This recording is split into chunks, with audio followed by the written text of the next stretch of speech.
Vous écoutez la radio de la référence www.radiolisolo.com. Radio-Télévision Lisolo, la radio de la référence numéro 1 de la diaspora congolaise. The station with the best music. Maman, ça ne réussit pas parce que moi-même je n'ai pas gagné pour manger. Ça m'a reçu petit. Mais j'ai quoi? Les cocos comme ça me charge. Depuis que le Zouglou a créé tout reçu pour nous, c'est que pour moi ça m'a reçu ce soir-là. Ah maman, pour toi là ça en brille maintenant. Baye gogo Baye gogo Mon pays, ma patrie. Baye gogo Animé par M. Zambwana Joachim. En direct de l'États-Unis d'Amérique. No contribution, no Mon drink. pays, ma patrie.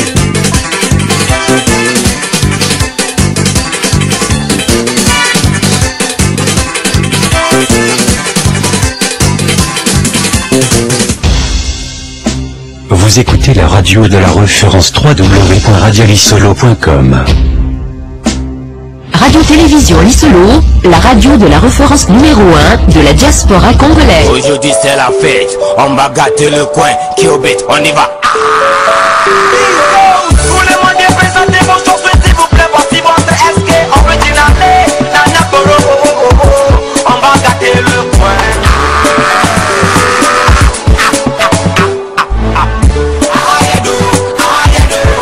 W, mon pays, ma patrie, animé par Zambwana Joachim, sur la 3W, Radio-Télévision Lisolo.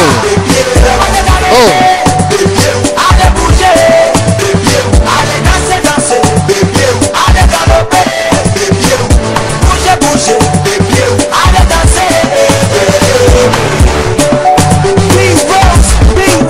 Mon pays, ma patrie, Zambwana Joachim.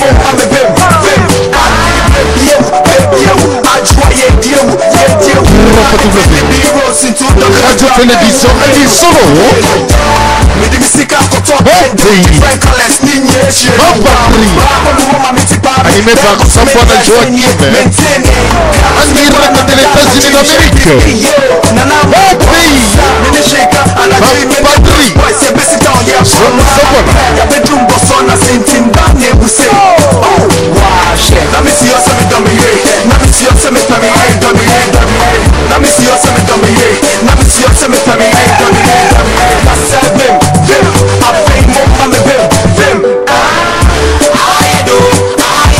Radio-Télévision Lisolo.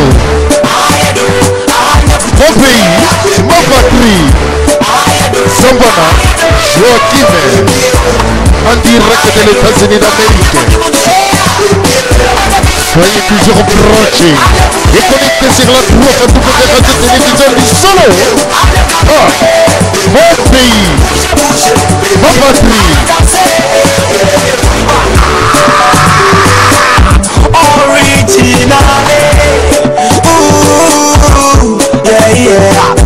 Aujourd'hui c'est la fête. Oh, mon pays, ma patrie. Ah ouais, ah ouais.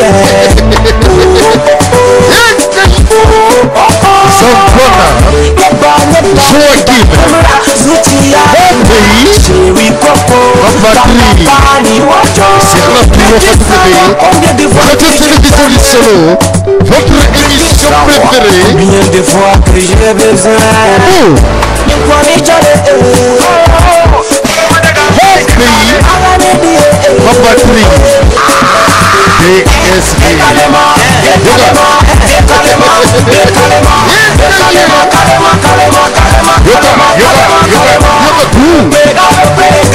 Radio-Télévision Lisolo.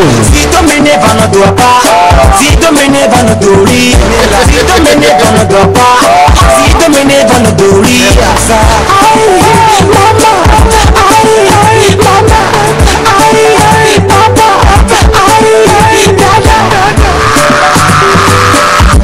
Radio-Télévision Lisolo, votre émission préférée. Mon pays, ma patrie. Mon Mon pays, ma patrie. Animé par Zamwana Joachim. En direct des États-Unis d'Amérique. Soyez toujours branchés et connectés sur la www. Dansez, regardez, bougez. Ah ouais, dansez.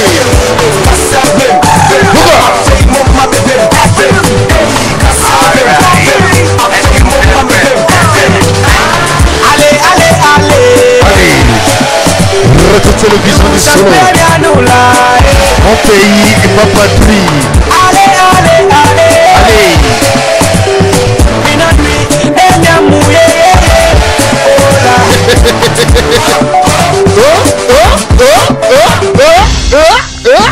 Vous écoutez la radio de la référence www.radiolisolo.com.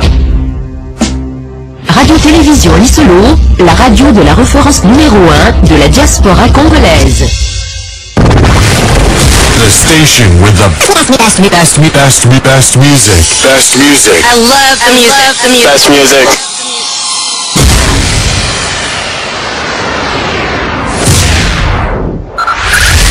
5, 4, 3, 2, 1.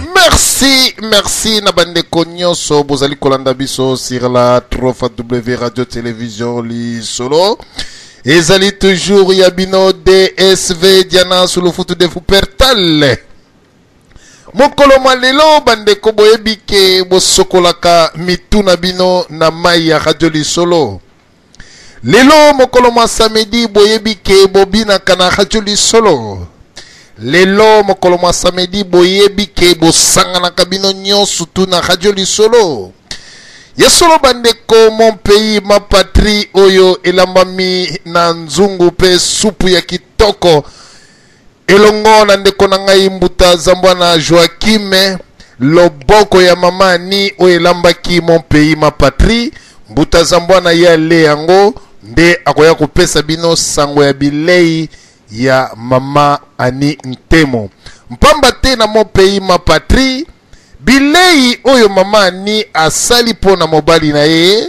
Yango mobali ale akoya koyebisa batu mpimbo ya biloko oyo mwasi alambeli ye. Yango tolobi ke mon pays ma patrie. Ndenge tolobaka la charité bien ordonnée commence toujours par soi-même. E bandaki liboso na kati na ndaku na ye mpe amemi yango na kati na libanda. Yango tozali ko interpeller na ba lisoloa pe ba lisoloise. Oyo nyonso balandaka mon pays ma patrie. Oyo nyonso bazali ba fan ya Radio Télévision Lisolo. Na minute oyo vraiment bakala mingi te nde tokotisi mbuta Zamwana esika oyo akoya konyata ba révélation ya somo na kati na Radio Lisolo. Mais papa na biso mayamba alobi pe lokolo ezali mokolo mwa samedi azali toujours na esengo mingi ya koyoka mbuta Zamwana Joachim mon pays ma patrie. Yango alobi te bana ya Radio Lisolo bokoyoka mwa mondule moko na sima ya mondule nde tokotisi mbuta Zamwana Joachim na kati na Radio Télévision Lisolo. Vous écoutez la radio de la référence www.radiolisolo.com. Radio-Télévision Lisolo, la radio de la référence numéro 1 de la diaspora congolaise.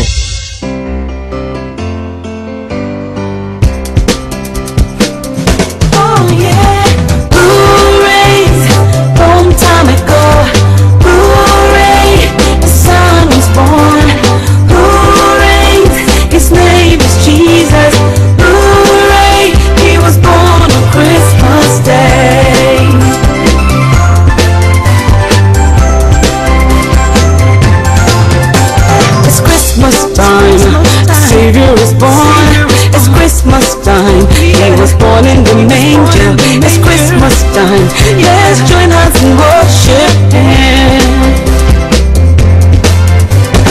In Herod was resting. The 3 wise men came to see Him. They wanted to know where the new King was born. He didn't know. He pleaded with them. Please let me know.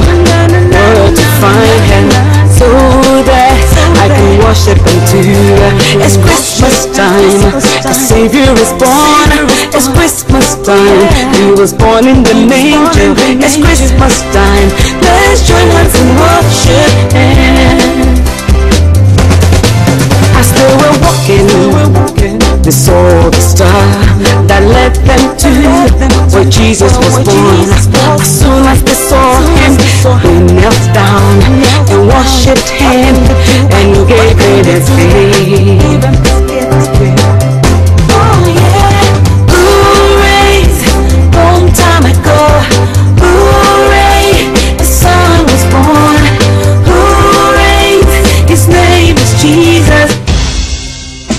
Vous écoutez la radio de la référence www.radiolisolo.com. Radio-Télévision Lisolo, la radio de la référence numéro 1 de la diaspora congolaise. Oh, Ngonge Koki. Ah ouais. Sans plus tarder, toleki na mboka ya États-Unis d'Amérique, mpambate to zongisa micro epa mbuta zambwana Joachim ye aiba ko kumba biso lolenge oyo amesana ko kumba biso na bilei malamu. Eboto ndeko na ngai mbuta zambwana Joachim. Eboto ndeko na ngai papa mayamba na studio kuna. Eboto bandeko nyonso bozali branché kat na station ya 3 www.radiolisolo.com. Lelo tozali live ndenge bozali koyoka ngai bozali koyoka biso kat na Radio Lisolo plus tozali ko pasola mpoke kat na programme na ngai oyo ya mon pays ma patrie. Place tokolobelaka toujours makambo etali situation ya pays, place tokolobelaka ba situation ya ndenge na ndenge pe bato nyonso bakotaka librement kopesa opinion na bango pe ko partager mpoke na ndenge ekokeli. Lelo yo sujet misatu nazali na yango oyo tokopasola awa mibale ekozala mike moko ekozala ya mulai pe kosukisela biso me na basujet nyonso oyo eloko ya muke pe yango mutekotaka na lisu parce que mutu soki babambi bik na lisu ya solo ekovimbisa yo ekozokisa yo me okokende penza na hôpital mingi te me soki fi mwa kitalatala epasuki mwa tasha muke kaka ya glace wana ekote na lisu na banza okokende na ba clinique oyo ezali vraiment spécialisé na ba ophtalmologie oyo bakoki kotala kaka par laser bato bakoki komona yango pe oyo bakoki kosala opération kaka par laser yalingi lobaki mbeli mpenza ezali te oyo ekoki kopasola lisu na yo cataracte na yo wana boko kobimisa bamona fi mwa tache wana kaka ya muke mwa nini wana kaka ya muke ya silicone wana ya sable to ya zielo to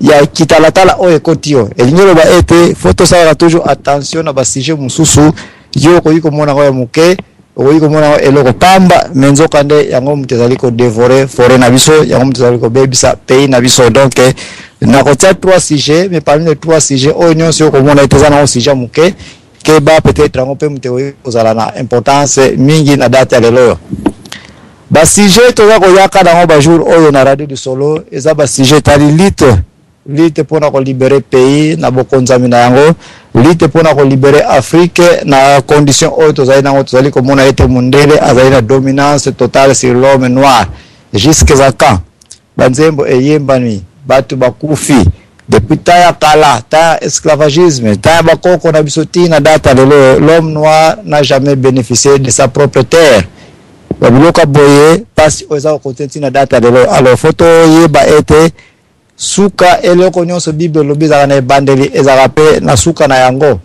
il faut to bana ko travailler dur pour to koma na conclusion entre biso na bamindele conclusion entre l'homme noir et l'homme blanc conclusion entre biso na biso pe na ba pays na biso na tanto tozali komona ete bisika to telemeni ezali malamu te. Alors sans plus tarder ba sujet oyo ekozala ya liboso na kolobela DCE qui est direction des Congolais de l'étranger qui est département oyo département au ministère il y a les affaires étrangères et francophonie bauti ko créer pona yo ndeko yebi yango te ba créer département moko bazali ko be yango direction des Congolais de l'étranger département affaires étrangères équiparama kambo etali déjà ba étranger eza ba obaza loko eza ba obazali na libanda eza ba na pays baza libanda to baza na kati kutumba étranger baza na kati c'est toujours le département ya ministère ya les affaires étrangères mutakipaka situation mais awa attention ezali un peu mingi que ba créer une direction spéciale bien séparée car rapport à Congolais au bazar vivre à l'étranger. Mais depuis que la Congolais va vivre à l'étranger, depuis que la ambassade na biso, pourquoi ba créer division au ya Congolais vivant à l'étranger? Nakati il y a département équipera déjà les affaires étrangères. Ne ma poke o ya toko paso la awa e ko biso ta mingite. Peut-être que ko continue lobby problème za terminal lelo na ko limiter yango un peu na zana minute na awa na ko limiter on moins de 15 minutes pe yango na ko senga penza batu bakota te to ko yeba qu'est-ce qu'on va faire département yango tango to lobeli yango to ko kende immédiatement na ko zo suma minute muke pona kota na mpoke etali élection provinciale et municipale ya 2013 oyo ezali ko ya fraude mususu elingo ya biso déjà tostomoni yango tokokebisa ndenge bandeko tokebisamaki to telemelaki seni na 2011 pona désordre oyo kotsaki metour oyo nazana mama solo moka muke na kopasola awa mpoke po batoyeba eke totika nanu ko continuer ko raisonner makamba 2011 na ndenge ekeili parce que toza na retard devant la mouvance présidentielle biso ba obata opposition toza peki diba na bakambo etali pe perde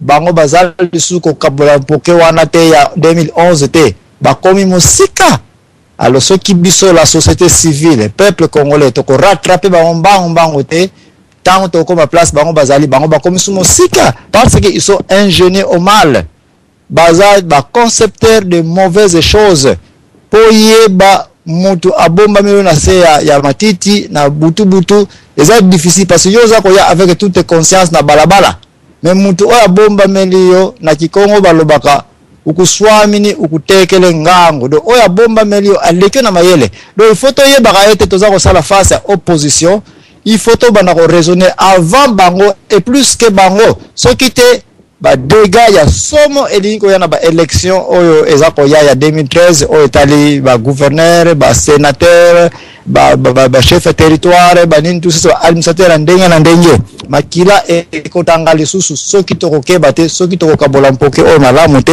mais surtout bandeko baza na Congo faites attention na minute mukeka kana kozwa na ko pasola mpoke na bisika oyo danger déjà ezako ya emonani bamende na gouvernement congolais bazana plan moko déjà ekomaki musika tokolobela yango ya suka oyo kozwa biso ta mingi il faut to ba ete lite oyo ekei mingi na mayele na biso to organiser yango na ba campagne to organiser yango na ba angle ya ndenge na ndenge tozoko luka même imperium tozoluka mampinga donc ma possibilité nyonso tozali ko sangisa eza encourageant ezali kitoko mais ngai zambwana na yebisi bino déjà été vide moko ezali quelque part oyo tozali ko wela te to yebate tozape ko négliger yango ezali contrôle moko spirituel tozozangela awa o abibunda kana mampinga akontaka na masasi na koboma o akontaka na ba élection akontaka na ba urne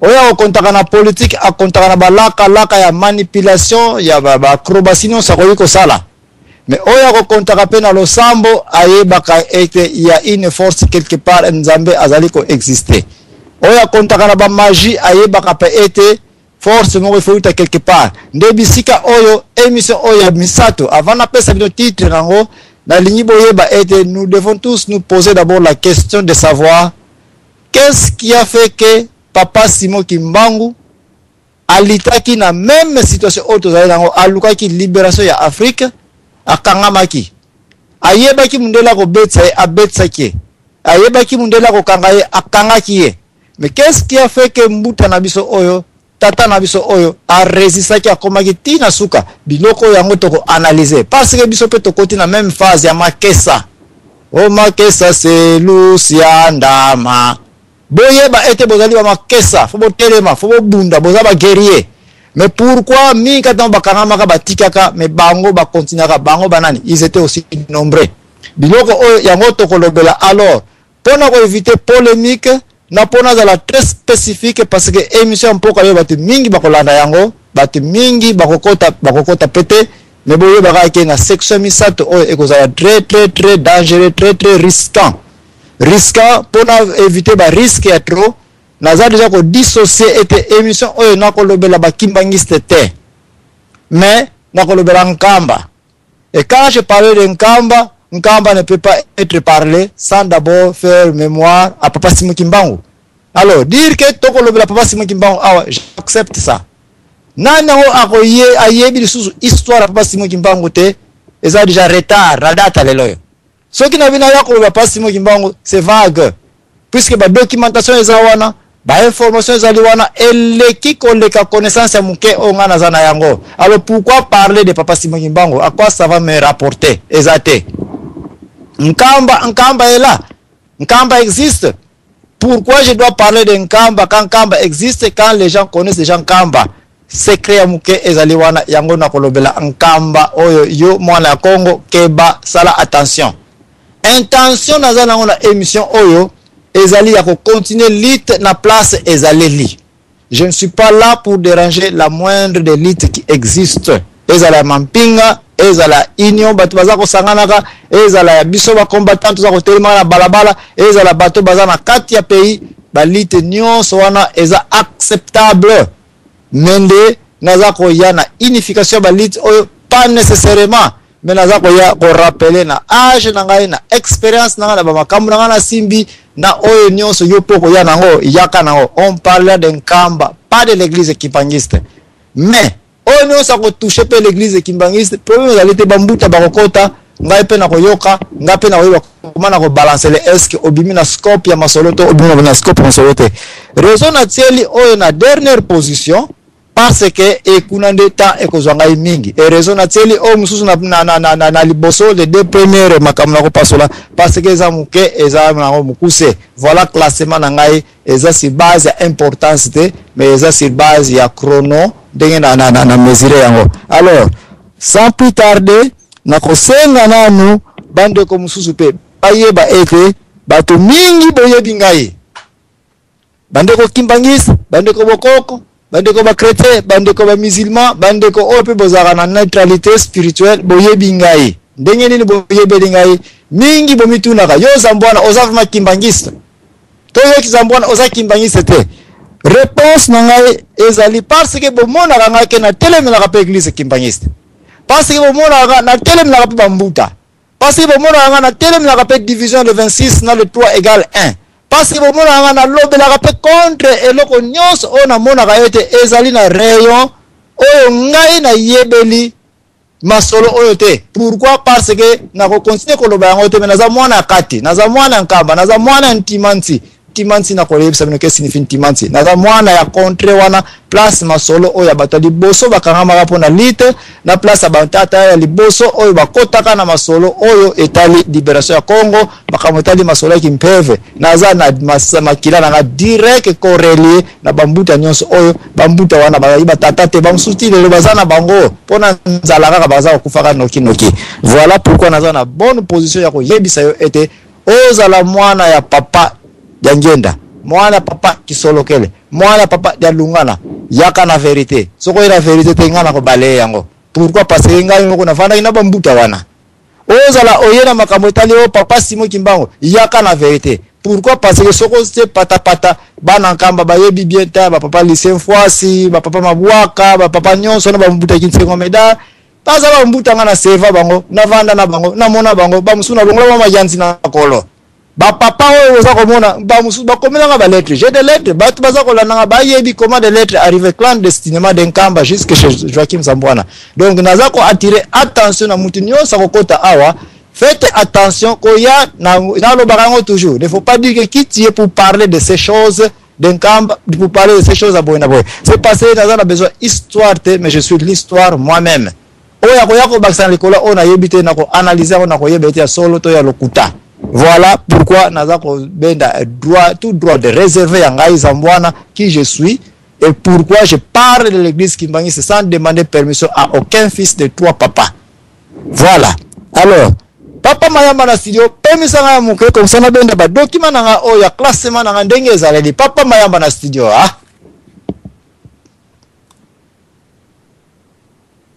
On va gâter le coin, Kiobit, on y va. Tous les mois de présenter vos choses, s'il vous plaît, voici votre SK original. Nana Poro, on va gâter le coin.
Combien de fois que j'ai besoin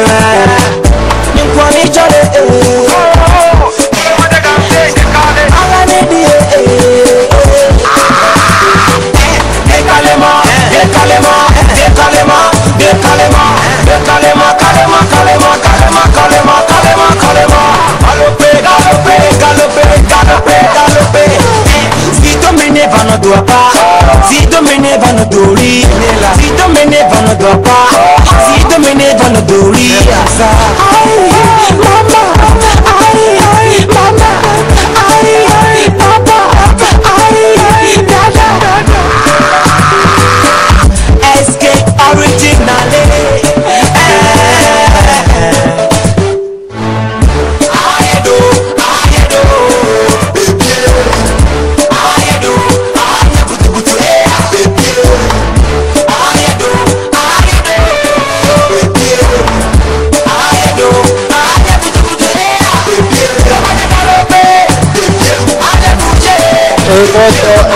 Et votre bande connaisse, vous allez brancher 4 na 3 fois www.radiolisolo.com.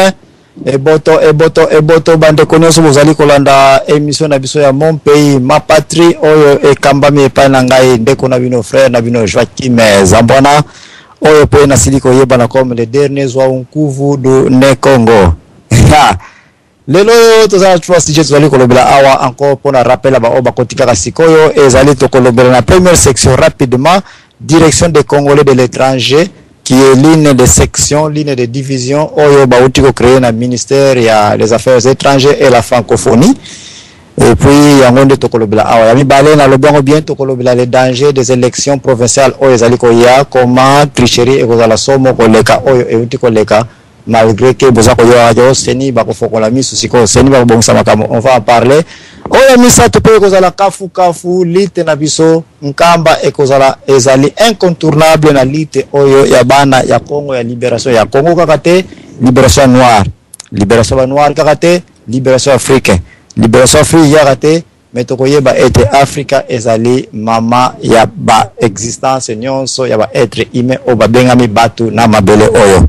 Alors nakoya na mpoke wana na suka parce que kozwa biso temps après ngai na banza émission mususu ekozala te donc zwa na yo ya kolanda biso na malembe pe komaka ya liboso autolobi DCE qui est direction des Congolais de l'étranger. C'est une provocation.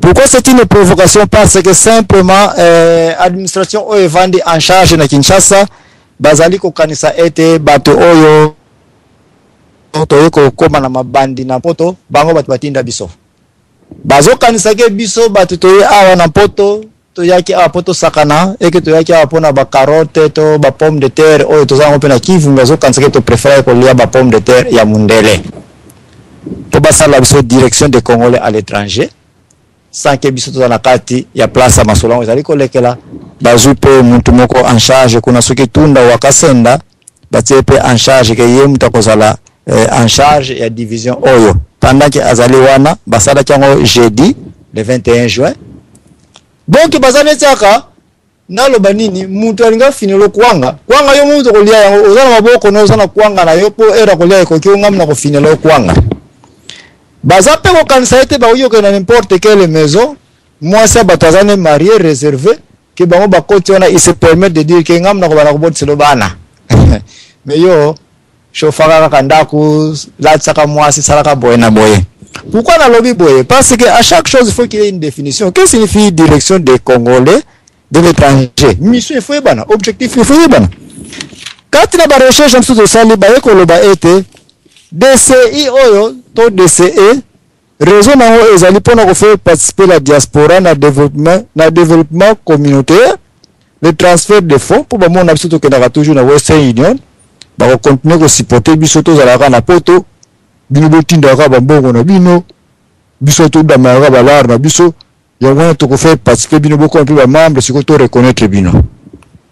Et ensuite objectif mususu la mobilisation de la diaspora du côté scientifique et technique. Pourquoi? Parce que ba yebi ete ba net ka ba mbuta zambwana bo pesa ba bourse te il faut boza na soni.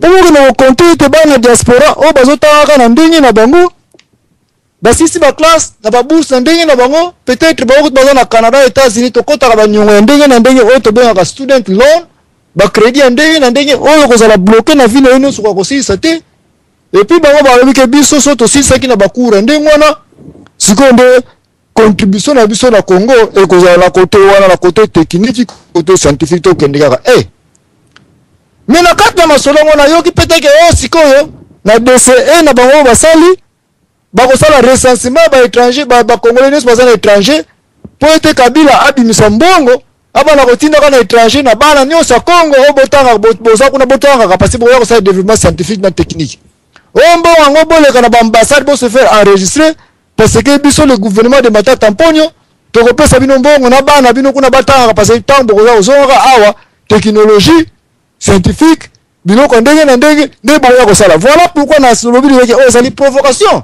parce que na première fois que tu bango peut-être pesa so ticket to na poto mais si comme l'exploitation de l'homme par l'homme pour pas ko sala biso direction na kati ya ministère des affaires étrangères mais na kati ya masolo élection yo kuna ko voter te donc yo comme bino bolamba biloko ko lia e na mesa e na ko lia ekoki bino bozela bamba lena bango miku etikali babwaki na mabele luloko tabivisilo dia.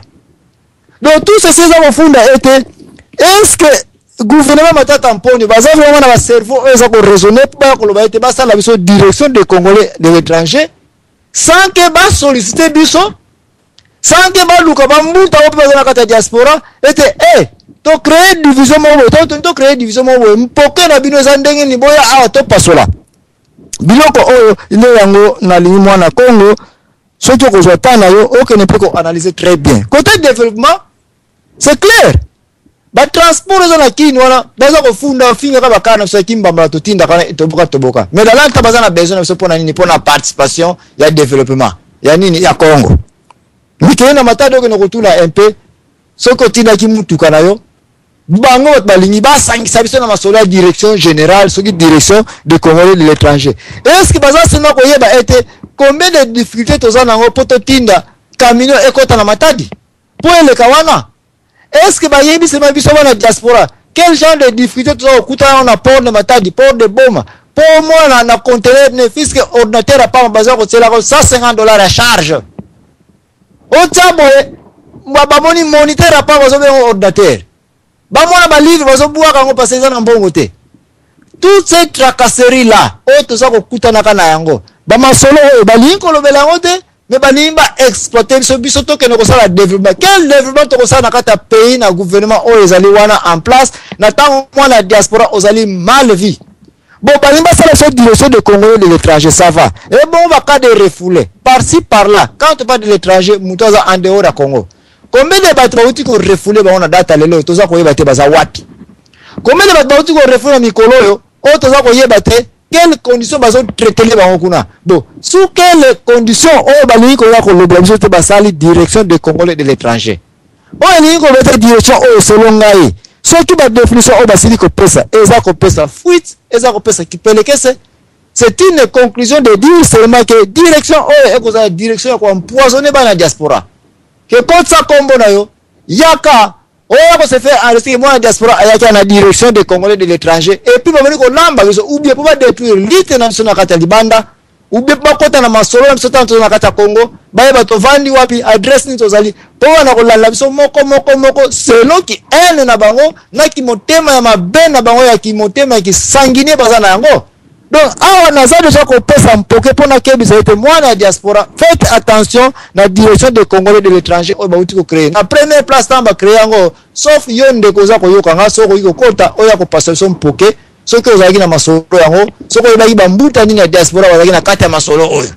Mais ce qui était nga déjà na refuna na rejeter yango était nous devons faire attention au ezali tricage ya somo balimba sala biso contre mouvement na bango o basali ya nini ya diaspora. Na première place balinga ka biso te parce que ba que biso bato ebi la vraie information dans na Congo. Biso to liaka na mundele, biso to vana na mundele, biso to tangi na mundele, biso to ebi secret mundele, biso ne makamoto kolobela emission za ko ya ba mundele ndombe. Mundele se akituka ndombe, ndombe se akituka mundele. Ba yebi yango très bien ke ba koki ko sakana biso na modèle bazo sakana kana bana ya village kuna te. Oh mutazana information te.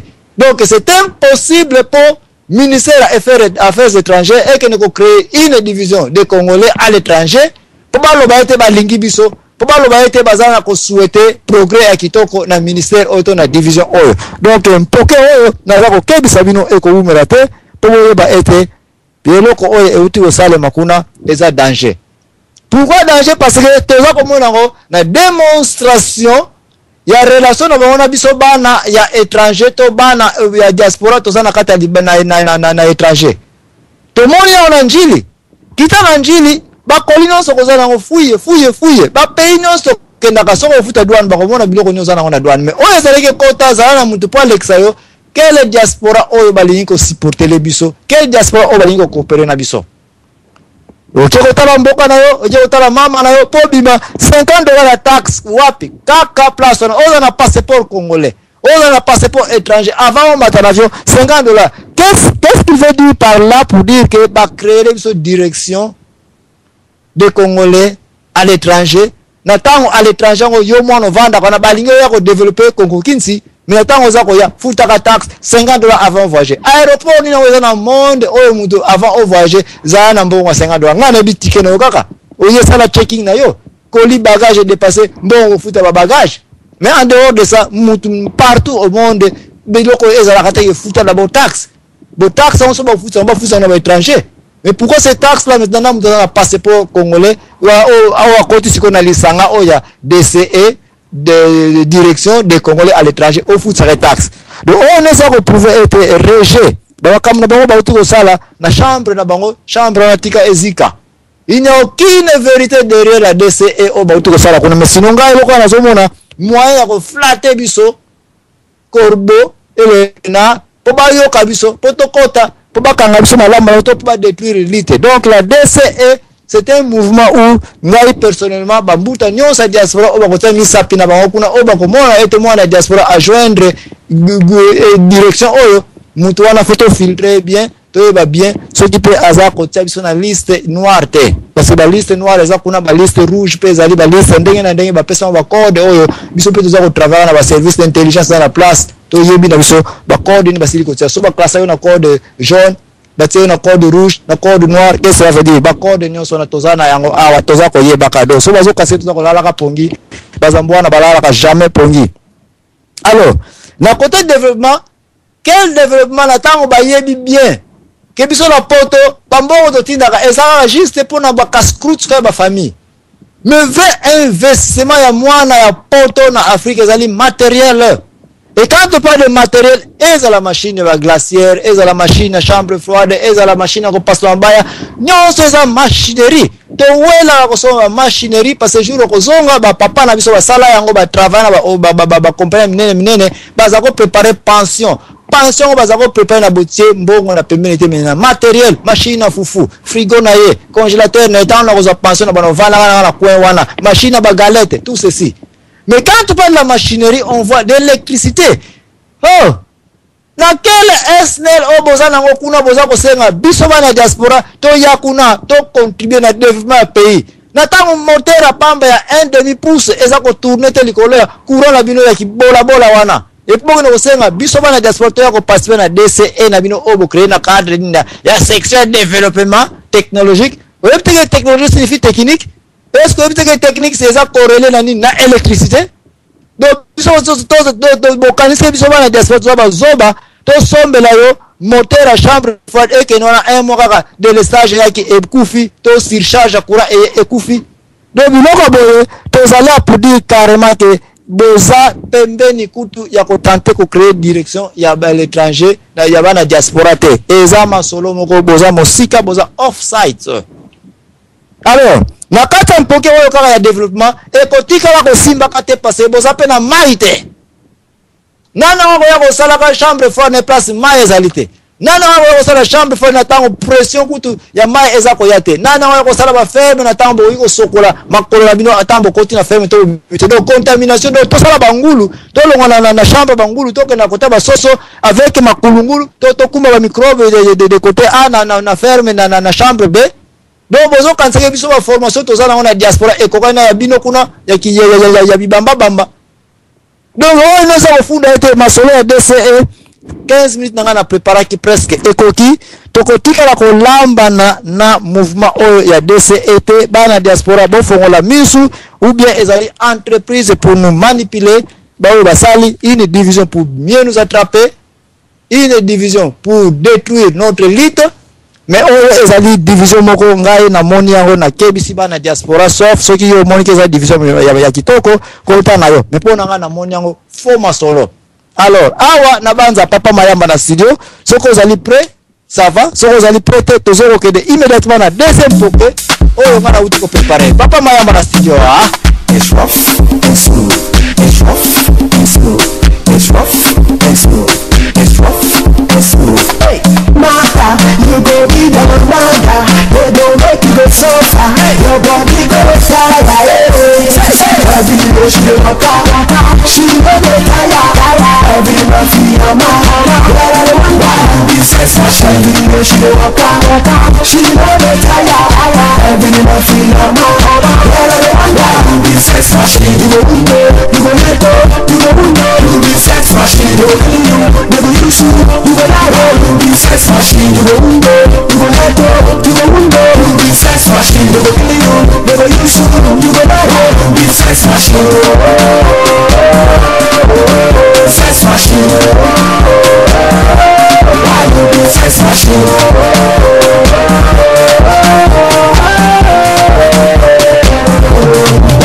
Sex machine, this girl for the papa, so she feel me lover. Fantasy and the wonder, baby, say for my own better.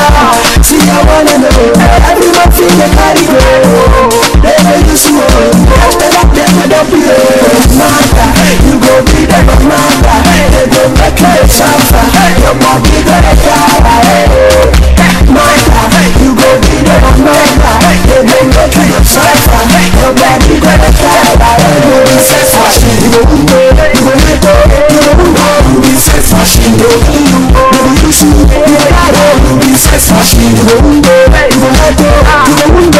Sex machine, they go kill you, they go use you, you go die. Sex machine, sex machine, sex machine.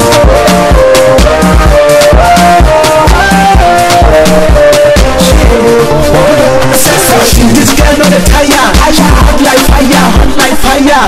She like pizza, no man, she go drop your brother. Get you, she go sing hallelujah, hallelujah, hallelujah.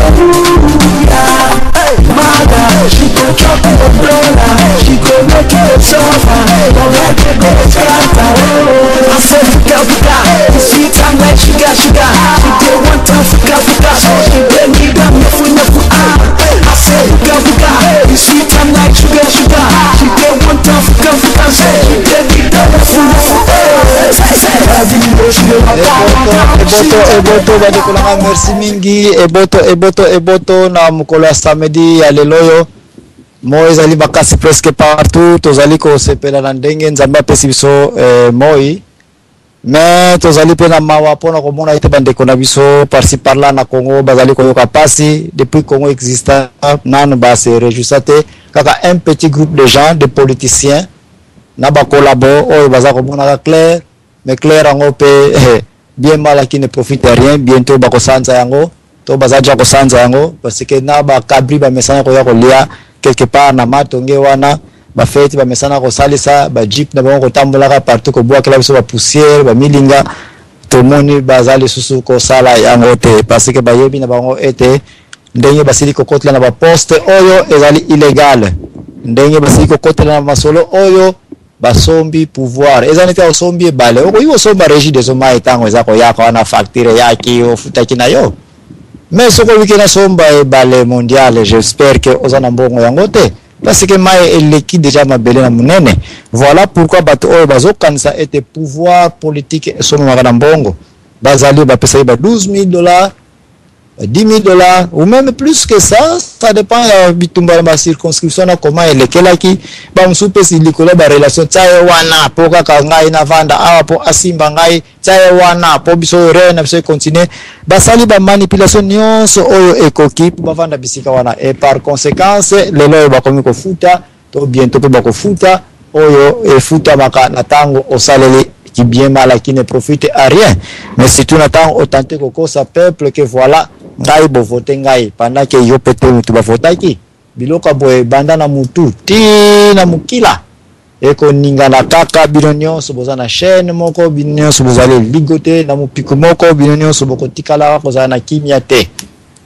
boko tante ko lo bayete bambuta zambwana au courage en bazo zulango ya ko wapi émission ezali ko ya après oyo na ko yebisa bino courage au tozali ko zulango wapi pourquoi kitaka na biso na Congo to lobaka depuis kala pour plus de 5 ans on parle contre le gouvernement congolais on parle contre les bambuta politiciens mais tozaka na biso to kitaka na biso na officiellement on descend là-bas pourquoi parce que lite oyo e banda depuis taba mfumu kimbangu nzebo moko ka bayembaka pe na ko traduire on na lokoto lingala na ba oba yokaka kisintimansite kilange na biso besingombe kuna te kikongo te kana votu kangama katwena yewongako nzembo niko bete meme si toko kangama to ndimi yango to boite me katwena yewongako tozali nako banga te message na pesaka toujours na aner message na pesaka toujours na deuxième message na pesaka na tous les kabilistes message na pesaka na tous les collabos Zambwana akoya officiellement na aéroport ya Kinshasa akobattre campagne na place na kolinga akobattre campagne soki na kei pona ba campagne na kozala wana soki na kena na vacances na mesana je le ferai pourquoi parce que kana votu kangama katuna yewongako mais émission ezako ya na minute mikeka kada 10 minutes mais en attendant place oyo na lobela seni na élection ya provincial oyo zali ko ya bayebi na bango déjà été seni siko ezali ko ningana ndenge to ningisa chango na 2011 to telema wana pona nini bourrage des îles Negosalema. Serveur, Tosongi Boy, Bakimisa serveur. Basali manipulation mususu, balongi, bakei na ndenge, bakaneli, bavandisi, batu na bango na ndenge, balinge laki. Batu mususu soki badekisi bango par corruption te, par manipulation te, simple passer ba yeba kete batona ba kozala capable ya koloba ya mwana otika ka poto balancer ka mais quelle balance de yebane. Danger moko naza ko condamner peuple congolais, naza ko condamner nyoso na carte électeur et que to mona ki ba élection 2011 kaka présidentielle kaka mutu intéressant ki biso. Mais dans la de temps na finga makina radio o na bokebisi était président te mutu a diriger ka pays, mais c'est l'Assemblée nationale et l'Assemblée provinciale. Toke bana ba élection législative. Ndenge za koteleme la seni na kota présidence to fongola misu double, triple, quadruple fois pour la élection législative parce que yangwane yaka kimama ndaku na biso ngwana place to boma meka yangwana place to kolobela ka baloba na biso yangwana to kozala ka representer na bambuta oyo longwa kuna za mbwana ngonga soki ekoki mbano na bango bakozwa yango constitutionnel to ko pasola yango to ko tia batu na ndenge na biso batu tuto yeka na présidence lelo bomoni yango memo bazali wana est-ce que président o avandi wana na ndenge na ye na chobo akoki ko ya vraiment koloba likambo boza ko mona za koloba c'est toujours le parlement qui parle makamazuli ya na parlement na banza data lelo yo un vrai congolais oya koti na lite ya pays abandi ko yeba comment la politique fonctionne ce qui to yeba kango depuis kala je pense que nde toza na place tozalité mais toza ki informé te to yeba ki politique te to yeba peut-être comment et marche la ka mais wana ya section ya liboso ya mukeka mais c'est que section munene ezako ya élection provinciale mais voilà l'élection provinciale muntu azali awase ayebisanga yango déjà peut-être ko ya lisusu ke tika wa bakozo mbanda bango bango kutu bakena na députation nationale eloko ni bazo sala kuna siko bolingi susu batu bakene suna ba élection ezako ya bien sûr que oui parce que na ko rappeler était politique ya siège vide batu basala on a kiba et comme ça kiba ekota na autocratie ya kosakarate batu basala on a Union soviétique batu basala on a Corée du Nord ba pays on se misato na pesibino eza ba pays o peuple a tellement qui pénétra ngai na yo mais ba monete to ko na assemblée te to ko na ko vanda te to ko sala ba élection te ba mbuta wana ba dictature ba mbuta wana ya majorité mouvance présidentielle ndeka to na Congo ba mona ki ba bien tulubeki to zwibino bino bokende biso to ko sala webso quorum et quorum ezaka balancé par statistique de quoi le nombre de participants et le siège vide ça ne marche pas ndeko moko utako rappeler ma calamité na Burundi pe basala isu même erreur ba moni mafia ba moni manipulation na ba élection na bango babi biso ko to ko na ba élection te batiki yango est-ce que assemblée ya Burundi za ko vanda te est-ce que président Burundi na mafia na ye aza ko vanda politique ya siège vide n'a jamais marché na système de démocratie il faut bokende bobeta kuna kaya c'est exceptionnel oh ya chitaloba ki bokende kuna te wana mbuta wana pese 100% na raison que il fallait pas bakende kuna mais wana za eloko mususu koza okende na nini na députation nationale fallait ba telemela yango fallait ba respecter mbuta nde match engageza la soit à revoir ou bien match engageza na condition moko trop difficile mais na yebi na ngate soki siège vide yango comment to ngato sale la paix mais mama likambo seni ezalaka wana avec upango imulunda si je na section oyo yango elinge ya yeba seni ni nango asalaka yeba ba élection ezaliko ya comment mutu avant la kana kiti oyo peuple aponelié oya seni to moni yango seni mutatie bat na assemblée nini nationale ba député nyonso seni mutatie bango mais ba élection za ko ya keba indirectement vous allez dire que c'est la CENI pas nécessairement c'est pourquoi ba ko tika la biso CENI lokola miso za ko mona mosika te to ko samake c'est la CENI et la CENI va peut-être mais naza ko pesa 80% il y a assurance que CENI a ko sala musala na ye ou pas mais peuple va ko veiller ba élection ekoleka kitoko na cadre ni na cadre ya fraude et cause trop limité et peut-être dans la région sous et cause la pété avec la CENI vouloir ou pas et cause la bongo mais keba wana za ba élection mais bokoti na kiti eza eloko mususu place à bokoti na kiti na niveau ya députation provinciale na députation nationale c'est la même chose mais si on commence à la tête Kabila le PPRD baza ko s'intéresser lisusu na babiloko te eloko ekomi ko intéresser bango sikoyo ba poste clé neti gouverneur neti sénateur yeba mwana Kongo comment un gouverneur ayelaka yeba yo mwana Kongo comment un sénateur pe akozala ka voter avant na kana kiti et kozala lisusu décision ya sénité décision sénité na primaire comment bote tana na balabala balaka laka ya ba campagne au passé au vandi mais sikoyo boya ba gouverneur bango élection na bango ezala ka lisusu te netka ba sénateur ezaka soutenir netka boya na balabala laka non il faut qu'on battre campagne na kati ya assemblée provinciale sikoyo na assemblée provinciale est-ce que seni azaka na masolo na koyeba nana ngati na bila passé oh mwana Kongo zibula meso nde mutambu place oyo ezaleli ekotangisa makila ya soma mutambu place ezaleli seni bakotika la biso yango bango banani ba mouvance présidentielle le PPRD bako niata na ba assemblée provinciale nyonso place bako niata la zibula meso mutu na mutu chaque député akopona nana walinga za sénateur nana wakozala gouverneur bako zo enveloppe bango na kati kuna biso to kozala te ba peuple biso to kozela baba nani lutiti nana va passer mais si qu'on a kati kuna est-ce que c'est nous dans la charge au programme que oui na région ya Bandundu mukendi a passé na région non ça ne sera plus la CENI c'est un juge provincial mutu ya cour suprême justice oyo azali alloqué oyo batindi kuna na région wana aza en charge numéro 1 ya région wana ye muntu akozo enveloppe en fermé aye na ona libenga na ke binos bokebolaki na kata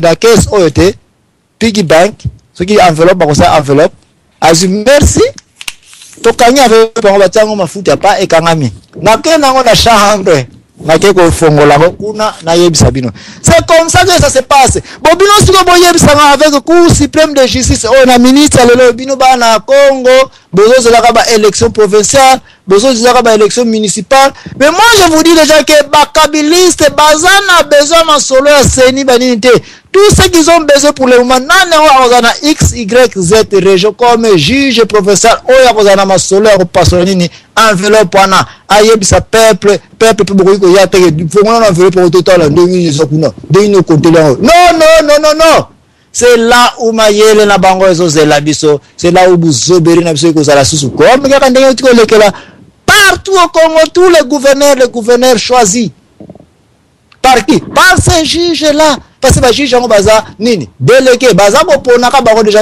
baza ko lamba ka bango bino ta baza ko ba tala bino na CENI société civile batémoin bakozala c'est vrai batémoin banani batémoin ba député professeur baza ko ya problème ezalité est-ce que boyebite ke ba député nationaux pe oyo bakoya pe na masolo oyo kaka lisusu parce que mingi bazo kanisa ke mpoke ba député nationaux et siri non un député national azape libre ya ko postuler sous comme gouverneur comme sénateur bakokotisa elinga baete la mouvance présidentielle na ba parti na bango oyo ezala kati bako jouer jeu na bango lisusu ya kozala ete biso pe na gouverneur ya Kasai kuna mutu na biso yeyo na Maniema kuna mutu na biso yeyo.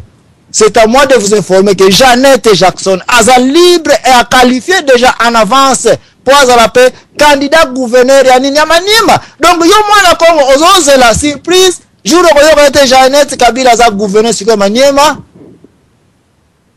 zibula meso mwana ya Kongo. Des places oyo mpoke nanga batamayele ba moni yango déjà place na lobe ba beyo mutamayele kota na oya ko passe la mpoke mais moi je vous dis déjà que CENI Foma solo contrôle CENI na ba élection de professeur za koya Foma solo vraiment solo ezali banani yango ba kozala ba juge na kati est-ce que toteleme la système oyo ba élection provinciale enveloppe fermée ouvert par un juge.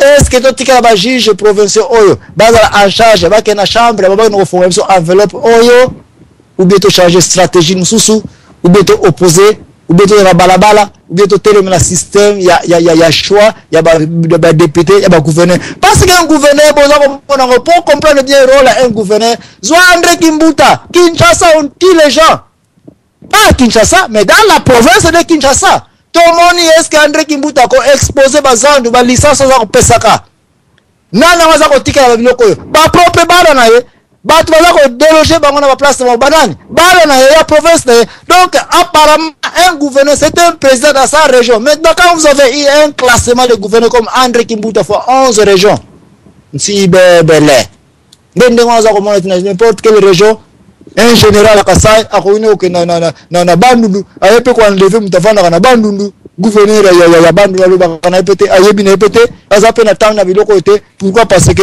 un général national ayaki akosala ABCD ne pays oyo ezako beba semba parce que mon peuple périt par quoi par faute de connaissances par manque de connaissances place oyo mpuka mbana nango awa esileli papa mayamba na studio pesa biso nzembo comme ça to kei na troisième sujet na biso oyo ekosukisa émission na biso tikino to kulemba awa to teta ni concernant nkamba. Haleluya.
Eboto bana bonsomi bana Congo ngai ndeko na bino frère na bino l'impresario Joachim Zambwana o na benga mipele dernier zwa unkuvu du ne Congo batumi batuna kapwana okoma na kombo ya zwa unkuvu c'est pas parce que bandeko oya bokoko bapesa ngai kombo oyo na tanto salaka émission ya zwa unkuvu bateya kanga ikiete zwa unkuvu na analyse ki ba makambu na ye na ye communauté solo zwa unkuvu na époque na ye adirija ki royaume na ndenge ekokaki atombola ki yango na niveau ekokaki mais d'après bandeko o bako kenda kana makambo etali bokoko na ba recherche na waipe ko mona te zwa nkuvu mabena emo kaka paraît-il po atikaki nzambe ya bokoko aje ko sala nkolo Yesu yangwana ne bango balinyaka zwa nkuvu te, mais en dehors de ça balinyaka pe zwa nkuvu na makambo ebele asala qu'il était le plus grand roi na ba royaume nyonso Afrique ya kachopa nyonso. Voilà ngai lokona na ko mona ete me wele mali ya muntu kolanda Jésus. Place nango Jésus atinda bato bakena kosala mabe. Sino que Jésus akondanaka bakoboma nyonso oyo ba tribulation biloko nyonso Jésus alinyaka yango te. Sikoyo ko nokotala muntu aboye aza kopekisaka biloko ya mabe esalema te, yo ko nokozala contre ye déplacement ngana yo komona aussi si la n'était le cas alors zonkufu azaki muto malamu. Donc ngai pe na ndima na kolanda esprit ya zonkufu dona nzela na ngala politique. Il faut naïe bien déjà en avance que dans l'esprit à Zonkuvu na l'anima pour la Zonkuvu parce que na comparé na royaume Congo tina data lelo je ne trouve pas un seul Congolais oyo a dirigé politique à Congo comme président comme Mokambi comme leader oyo yaki na esprit malamu non papa Kasavu na mona penza loko penza sala pour na Congo te sinon qu'il était aussi trop faible ya ko banga un peu ba makamususu ya ko za décision mais ko banga tuina Mobutu iteta yemta mwanga biso tuina mzee Kabila yemta teka biso tuina Kabila Kanambe oazali wana yemta za ko promoter balkanisation kutu makamba soni ba oni ba yeko finapso kwanga pona ko fonga so mpoke ete tala ba Rwanda makamba zo sala awa mais gouvernement Kabila na ba collaboration so babi yo oni zela ko zombano na yo oko zo responsabilité maloba na yo engelo ba ete bazaba ba kopa ngwe bido bazo que la oni kanda ke ba ko la musamato ko kila sacre to monie kene pour le parlement a comme ko le pamba yoni bino bazo ko yeba te biso to kebisa kabino ke ba makamona ça ko tourner mabe ba infiltrer bazali ba kolabo bazali lelo oni na miso mposa ye a pasoli mpoke il a exposé Rwanda pour profiter marikanga ngana pe onité mais na tour première fois ngana onité ko miko yokana na tanga kaboli so mpoke bo publiquement alo bazakli fo bo sepela ba mende fo bo sepela mais bazawa donc bazawa mine tanga no contre oni uti wapi mtu ya oni ko pasala mpoke bo ya ko makamu yango to kolobela na minute oyo nkamba pourquoi nkamba. La première des choses na ko yebisa bien parce que nkamba place bata liboso ba mona ka pe déjà été mundele makambo yeli biso en Afrique qui peleke so yeli biso il faut to telema makesa c'est Luciandama les combattants les premiers combattants sont sortis d'un nkamba na environnement wana mais avant de lobela nkamba na lingi d'abord ko rappeler bino mo muke ete émission ya mpoko alelo ya débat oyo nazana besoin na bango mutu ya liboso oya ko kanisa ka ete nkamba signifie kimbangiste tika cerveau na yo na minute oyo po landa bien émission oyo zala mosika na philosophie wana na makanisi wana nkamba ne veut pas dire kimbangiste. Ça c'est la première des choses na ligne oyeba pour se poser à l'aise. Nkamba ne veut pas aussi dire que ba Congo Besingombe banani non na koya toyeba pourquoi vous en avez besoin nkamba est incontournable na lutte oyo toza okena na Congo.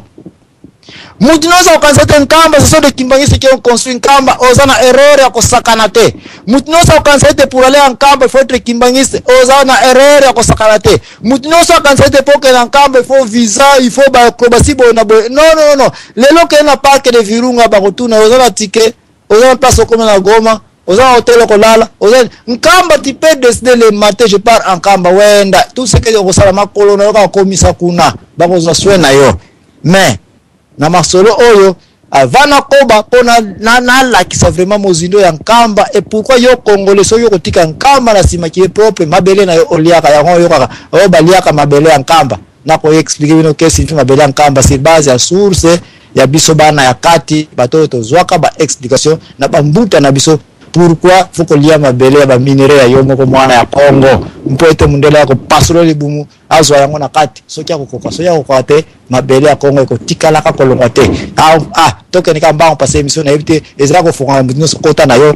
Ça c'est la première des raisons biso bambuta ba de fabso na kuku to lingo ku fete to saka to tika bino secret yango raison ba belan kamba elia maka ce n'est pas que poza na nsunga to za mapamboli mais ali esprit patriotique n'est-ce que bato bazaka ko assigner pacte azo melanini makila ngano zela na meli to mwasa mbale na kala to mona bato poto lingana to bazokisi o azokisi moningo so azokisi to mela makila.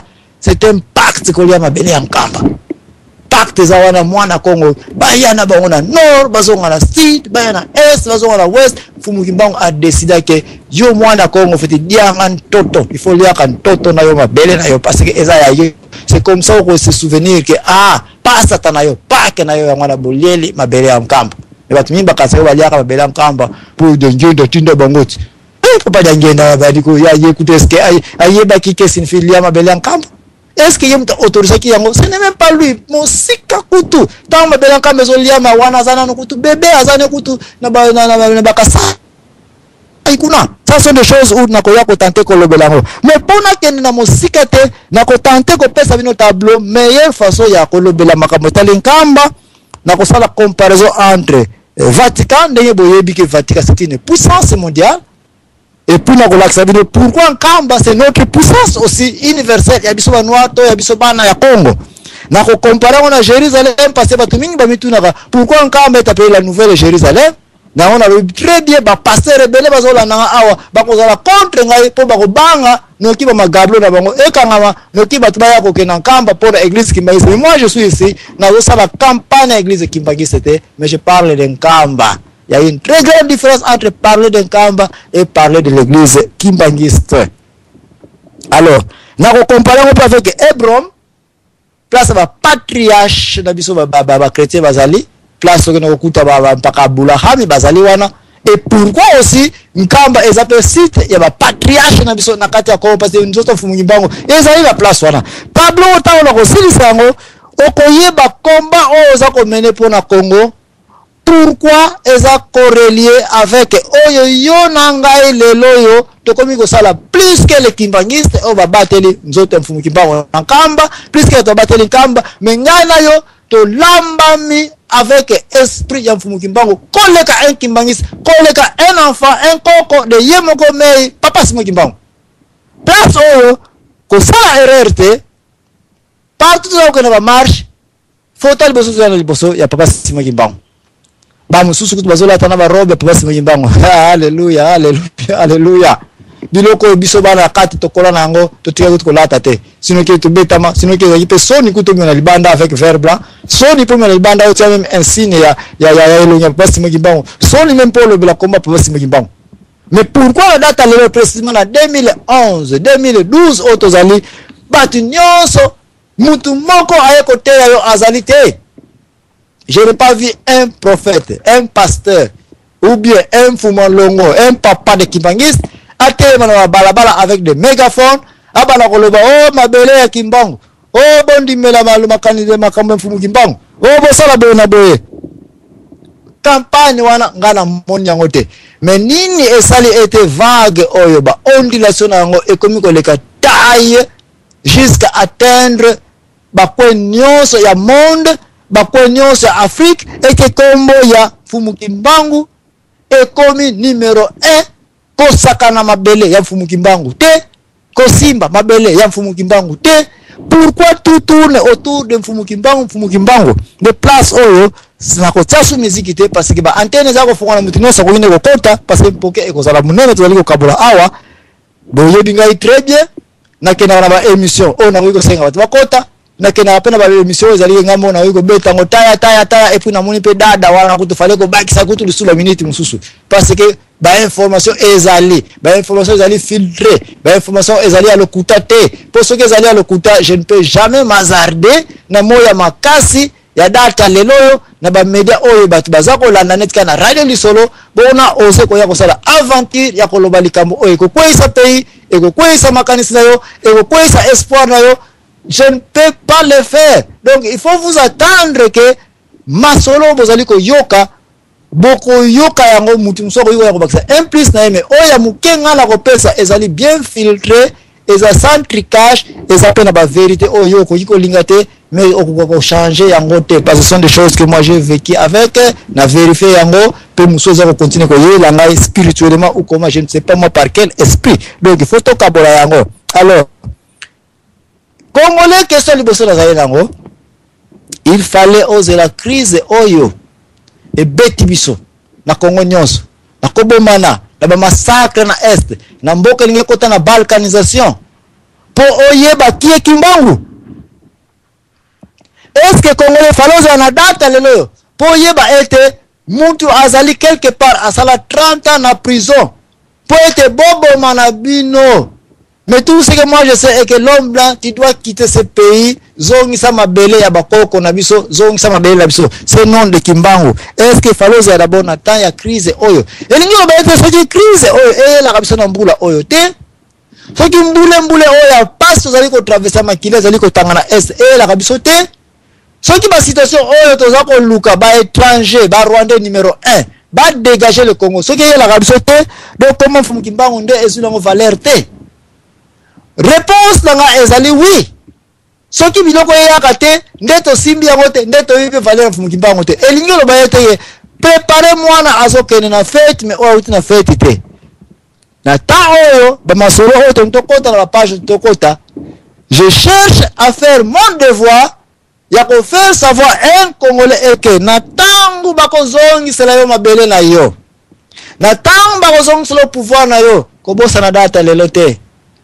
Que vous avez kokimela na sima dra mfumu Kimbangu. Kobosa na te que jour vous avez kolela na balabala ya Paris. Vous avez kolela balabala Kinshasa oh mabele mfumu Kimbangu yaka kobosa na yete. Et c'est ici que je vous invite à savoir importance ya nkamba. Importance à kusinir. To moni ba papa munene, ba papa ngwana, ba papa Tshisekedi na ndenge to yokeli balingi basangana biso to ya to sangana to moina ba élection biso to boya to sangana to former bloc moko elingo ba ete bato o bazali ko sinir ba comme une puissance puissance moko économique na bango mais ko sinir yango esa ko senga peu place de réunion eza ko sinira ngo eza pe ko senga place bokutanaka philosophie moko pe foza na kate oyo ekole bino mo philosophie ko bosa na wote longi diela mayele moko ifoza na kati wana to moni ba papa Tshisekedi ba opposant nyonso basangana ki mais philosophie moko ezala ki kangisa ki bango voilà pourquoi bazaki trop faible et le presque opposition nyonso toujours ko mona ngo eza na ngo solide te parce qu'il n'y a pas une philosophie stricte ou bien dure. Toyepe awa na nini na baba munene babungwanda bani basangana na yebi na ngate j'encourage ça mais il faut qu'il ait une philosophie eza ko sangisa bango mais nga philosophie moko nazo ko mona très adhésif philosophie moko nazo ko mona eza na kola makasi o biso nyonso en commençant par de grands prophètes ya Congo de grands pasteurs ya ba église ya Congo mutu nyonso akomi kolobela kombo ya Kimbangu. Église nyonso ezokoloba kombo ya Kimbangu. Komanda nyonso combattant nyonso azako kama na kombo ya Kimbangu. Elingo baete il y a une philosophie qui est en train de jouer les traits d'union. Et ces traits d'union est le nom de Kimbangu. Et quand le nom de Kimbangu est là, nous devons maintenant nous réunir tout autour de Fumu Kimbangu. Voilà pourquoi j'ai déjà un kamba. Ce que ça yele, on comprendre déjà été longola mentalité na yoke ngai pasteur ya église ABCD na zakape na ba membre na ngai. Siko quand il dit que na sepela na Fumu Kimbangu et quand il dit que cette philosophie de Fumu Kimbangu nous devons nous regrouper quelque part, to sala ba réunion, quelque part, to solidifier idéologie oyo. Tu parles d'un kamba, bien sûr que oui, je parle d'un kamba et si kamba doit être la centrale. Nkamba doit être place de ce kutana. Pona supporter yango sans plus tarder. Awa challenge na yo yaka na yango masolo ezaya ko fongana ba antenne centricage ezaya ko fongana pourquoi nkamba d'abord premier nettoyage na ko pesa bino bana Israël bazaki regrouper tout autour ya Hébron ya patriarche na bango place wana Hébron za nini moins de 3 parcelles munene wana asomba cha ngaka ye Abraham pona kunda nani mwasi na nani Sara tango akufaki wana akundaki place wana na Hebron na Makpela na Vale wana yena ba Abimeleki basilaki ba contrat nakunda mwasi na awa mabele wala soko sombe ekomi yo mwa ba hectare wana mukia sombe ekomaki ya ye moko mpaka Bulahami tango akufi bakundaki place wana ebo mwana Isaac tango akufi kaka place wana ebo mwasi na Rebeka kaka place wana ebo Joseph Jacob place wana kaka ebo mwasi na liboso légitime Léa place wana kaka. Donc tout le monde déjà été tout autour d'un patriarche, il faut qu'il ait une certaine force pour se réunir face à la wana. Nazako lebela Nkamba doit être notre patriarche, Nkamba doit être notre site, Nkamba doit être notre force parce que to site yokani déjà biso nyonso été tokolanda philosophie ya Mfumukimbangu. Bolingite za na Kenge problème zalité. Bolingeza na Lubumbashi problème zalité. Bolingeza na Katanga place nyonso na Equateur na Kasumbalesa na Kasai problème zalité. Mais boko yebisanga en pleine émission ce qui réellement Nkamba est remplaçable, Nkamba est incontournable, na tango ngai na yo combattant aussi ko joindre philosophie ya Mfumukimbangu.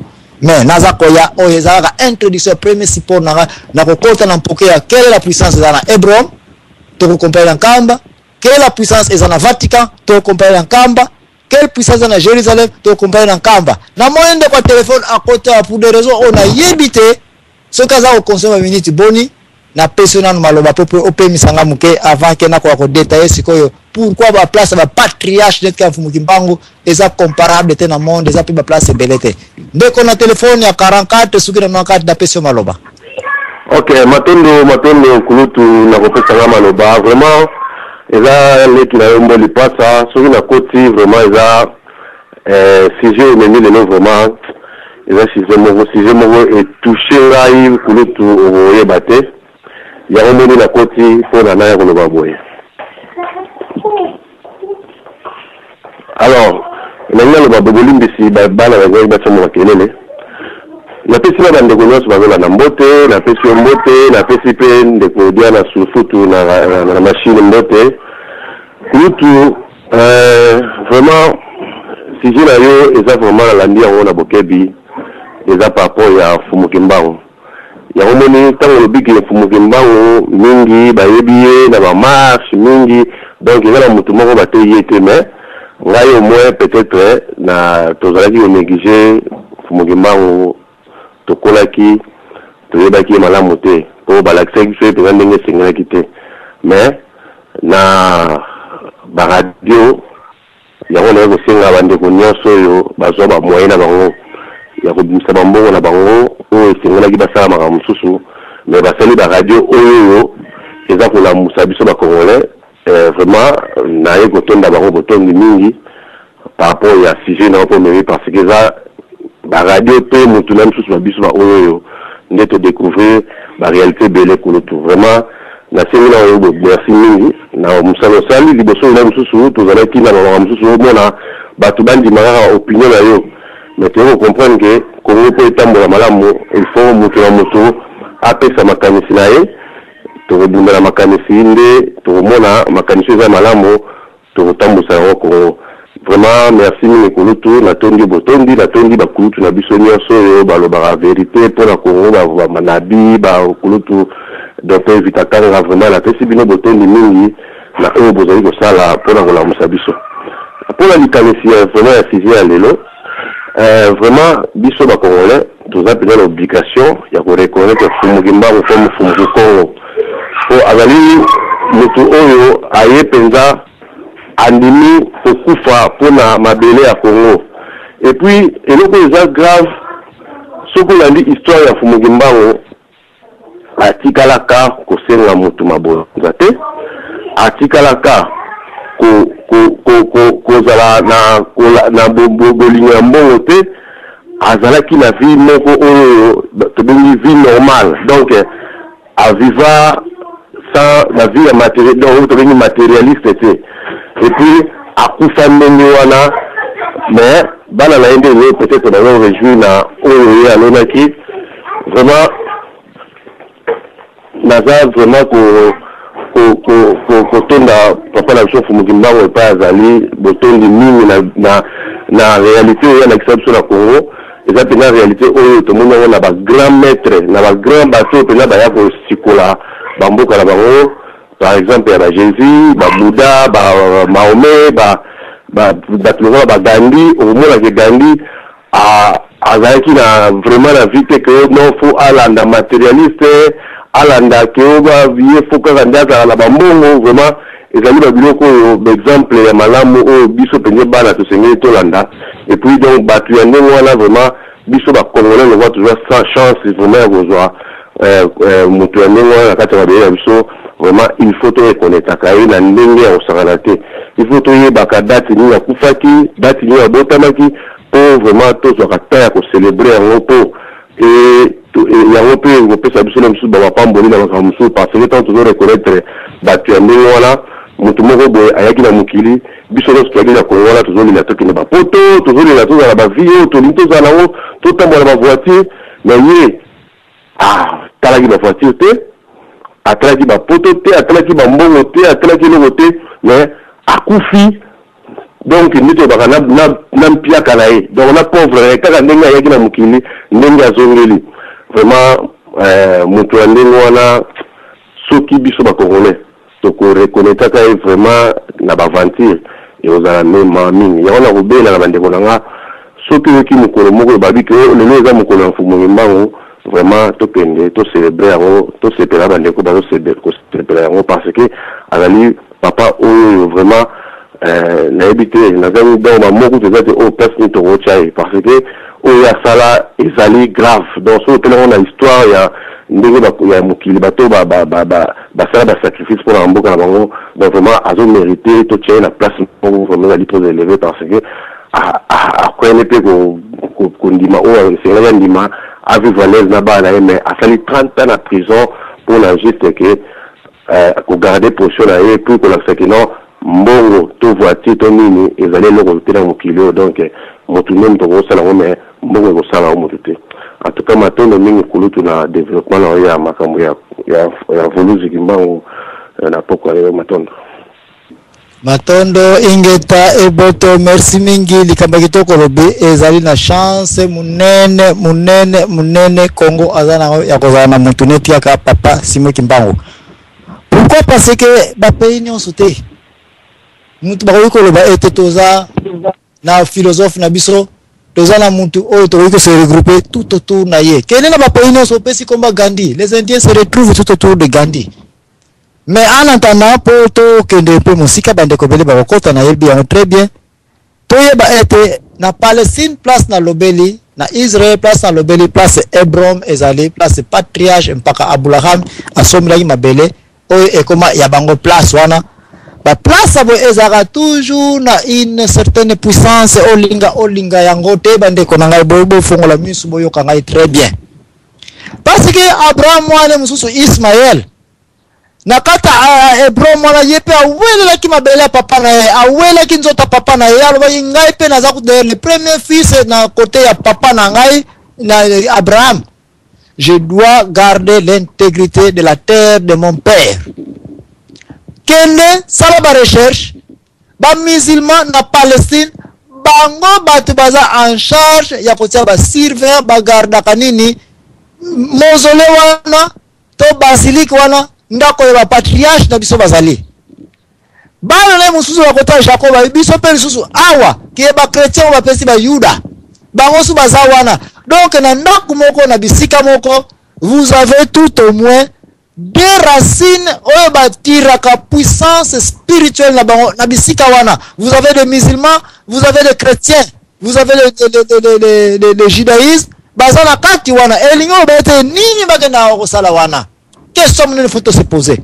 Bakena ko sambela, bakena ko zolobiko, bakena non, c'est un respect sur base de philosophie ya papa na bango patriarche na bango mpaka Abulahami. Oh mwana Kongo zibula meso. Malam obimisa komba Kimbangu te. Mais soko bimisi Kimbangu, je t'invite de faire la comparaison entre ces musulmans là qui se présentent à Hebron na mobile Palestine. Judaïste wana mtakenda ka place wana chrétien wana mtakenda wana Ils ont gardé ce corps jalousement, même étant en Israël, en Palestine, babundaka batu shaka kinlongo wanate. Sala likambo kima nakati wana qui sera protégé. Oui.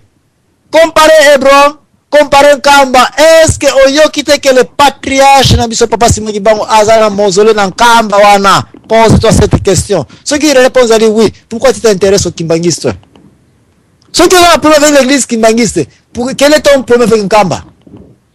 Ceux qui ont un problème avec Papa d'Angenda, quel est ton problème avec le mausolée de Mfumu Kimbangu qui est là? Pour yo kansaite ceux qui na keiko na jeko beti la bango maboko. Ceux qui na keiko na keiko lobe la bango. Ceux qui na keiko na jeko sala pona bana ya papa nani? Ndeko moko na mona za ko benga na singa na libanda awa na Skype. Papa Robert kotela na sima ya radio lisolo kokotela na sima ya zambwana to soko yepa na ngana ko yamba yote pase moyena kosi na kata studio ko za tena banza za ko yoka ngai ndeko nyonso ngo kota na telefone ou bien radio lisolo ou bien au bengi Skype ya radio ya www.radiolisolo.com solliciter et puis papa mayamba na studio akokoti sa na kati kuna. Alors biloko oyo na lalo baboye ba musulman avec Ismaël, bazana kati sa patriarche na wazali, bazana philosophie moko za ko coller bango et c'est ce qui fait que Palestine ti lelo yo marge bataki ndenge na ndenge bazaka ko exister parce que babiki awa ezali place ya papa na biso akufaka pona biso asombaka pona biso, il a fait tout ceci pour nous. Mais combien de kilomètres? Même pas 1 kilomètre. Combien de mètres? C'est seulement quelques parcelles seulement, peut-être 100 mètres carrés kabato to yebi peut-être place on a Hébron, on peut te dire que c'est une maison seulement. Mais on Mfumu Kimbangu on a pris na ye a foutu 30 ans na ye a sombi ba hectare na ba hectare ba kilomètres na ba des millions de kilomètres mla belenyon sa Congo. Ah, moi je vais mourir, je mets mon sang à manger pour acheter quoi? Le Congo. Osa obligé oyeba qu'est-ce que signifie Kamba? Qu'est-ce que signifie patriarche la biso avani na Kamba wana? Tokoki jamais ko se regrouper soki tozana nanite. Mais awa na sengina nzembo comme ça après nzembo na okosa pe bande comme suba sidiko ya awa avant que na ke no comparer siko Vatican avec Nkamba, Jérusalem avec Nkamba. Makamnyos na osala wana oyaka comparaison des à deux na ko besta ba match awa Hébron na Nkamba nanto comparer metozana wana. Papa Mayamba na studio ah. Vous écoutez la radio de la référence www.radiolisolo.com. Radio-Télévision Lisolo, la radio de la référence numéro 1 de la diaspora congolaise. The station with the best music.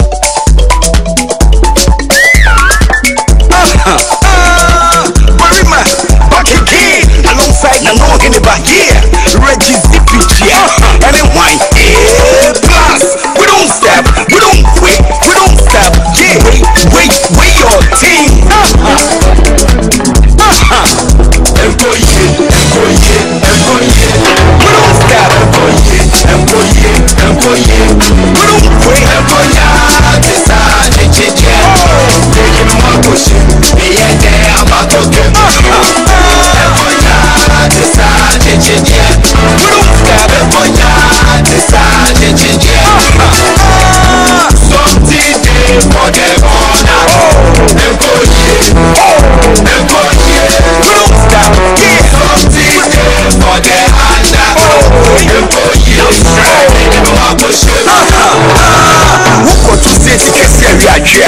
oh boy, membulu small.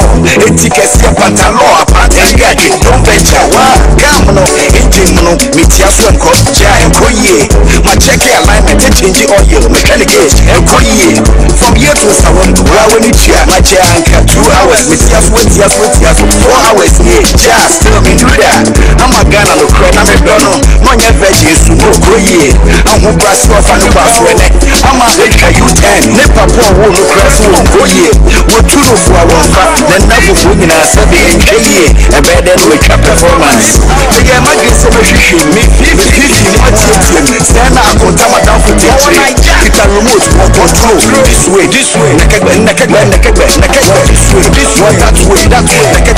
way, this way. Oh, I can tell my dad, yeah, grab a few communions and do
Papa Mayama na Vous écoutez la radio de la référence www.radiosolo.com. Sauf que Matsobo zali kopesa bisoto yebi yango la radio de la référence numéro 1. Alléluia.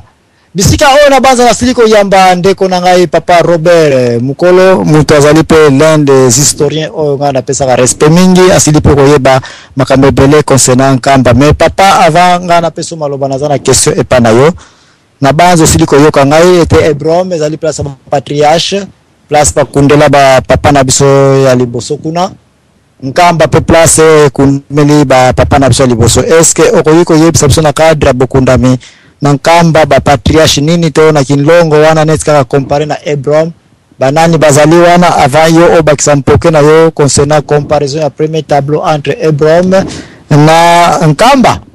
Papa Robert na peso maloba.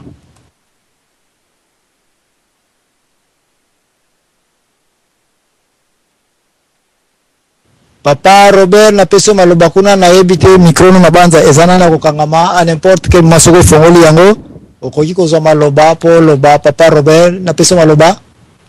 Allô 5 sur 5 koba toza koyoka yo 5 sur 5. Merci na maloba bo pesingai nazali Papa Robert nazali kolanda mbuta Joachim Longonia na bandeko banso bazali kolanda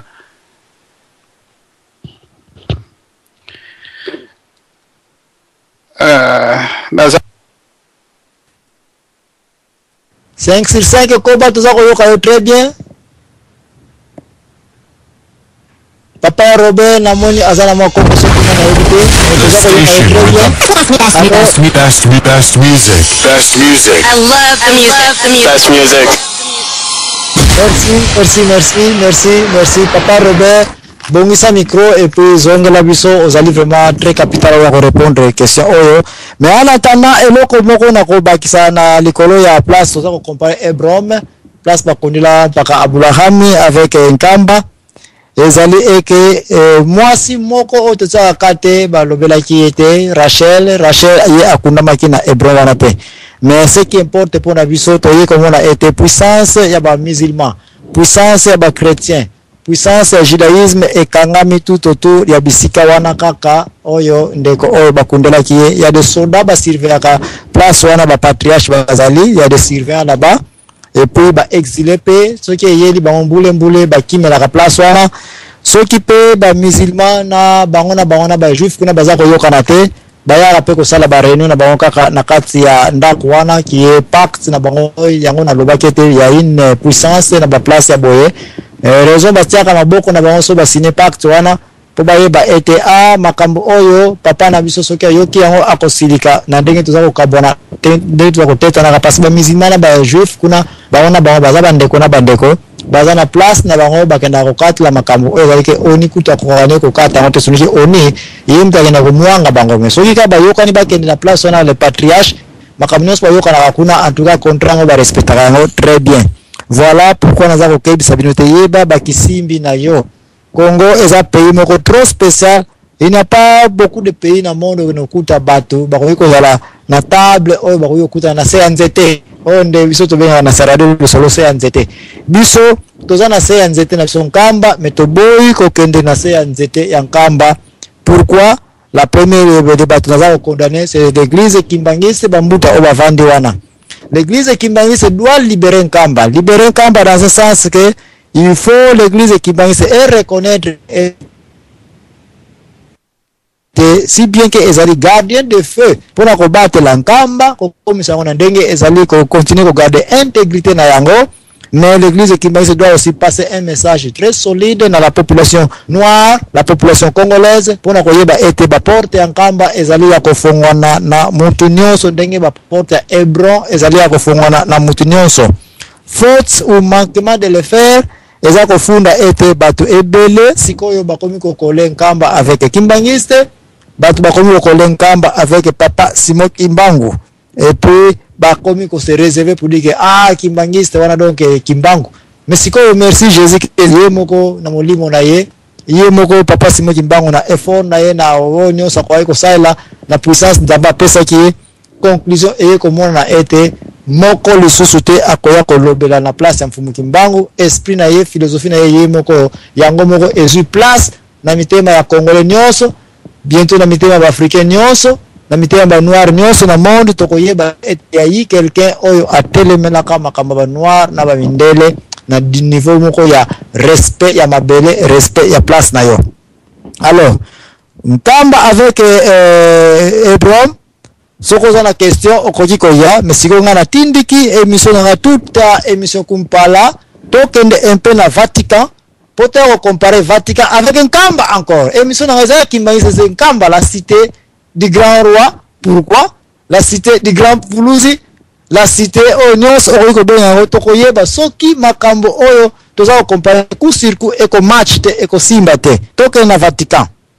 Vatican kobosa na te depuis 1921 qui est papa sima bakanga na 1921 ekotaki na tribulation na trouble moko ya kosakana te oyo esala ete baye ko panza na kuna et puis baye ko tirer conclusion ya kokimela na fima lupangwa na fima ndako wana place wana lisusu ya patriarche na ni Santu Petelo azali na mausolée na ye ki est basilica na ye quelques ba prêtre quelques ba sango bakutana ki wana po baye baete biso awa ko to kotikela kabino place ya patriarche na biso papa na biso liboso te Santu Petelo bakenda ki wana ba soldat romain ba ataka ki bango ba encercle ki bango ba biye ko sala pe prison na bino place wana boko bima pe lisusu te bango pe ba kokete kana votu kanga makanga